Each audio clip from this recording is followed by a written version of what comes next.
Welcome back, folks. It is a fantastic Friday evening. I'm Josephine Sage. Let's jump right into the forecast right now as we take a look outside at America's Mattress Live Tower Cam.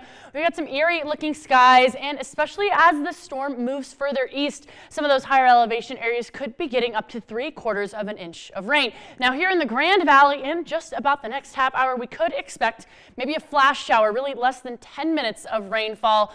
At that point, we could be getting a 1/10 of an inch to even 2/10 of an inch of rain accumulation through this very, very quick storm, with some heavier winds and areas like Palisade and Fruitvale could be getting pea-sized hail. Now, as we take a look at those weather headlines, we're going to notice temperatures are increasing through the weekend.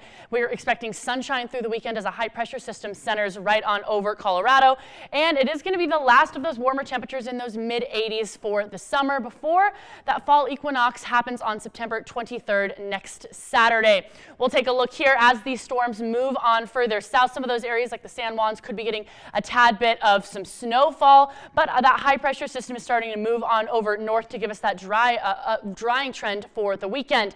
Now that rain potential through Saturday evening is going to show us that San Juans has that slight chance for some residual showers, but through Delta, Montrose, and Grand Junction, we are expecting some dry skies. We'll notice this high pressure ridge is going to start to amplify over the western slope, giving us those temperatures in those mid-80s that I mentioned.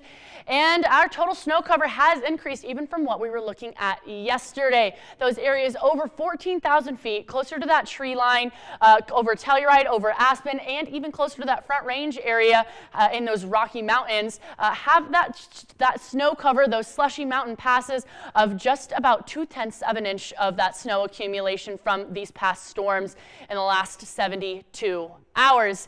And as we also take a look at those current temperatures on that cooler side of things compared to what we're used to around this 5 p.m. hour, 78 degrees in Grand Junction right now, 58 actually in Montrose, 67 in Delta, and a cool 48 in Gunnison.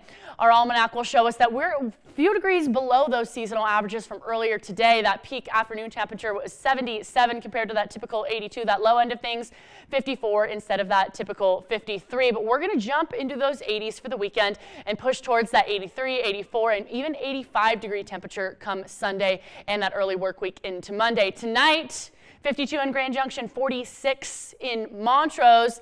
And as we take a look into tomorrow, like I said, we're jumping up to 83 and 76 in Montrose. As we take a look at that dog walking forecast for tomorrow, I've been saying to try and make those plans to get out and about. So whether that's walking your pup or just trying to enjoy that sunshine, we're going to be feeling 76 by that 3 p.m. hour.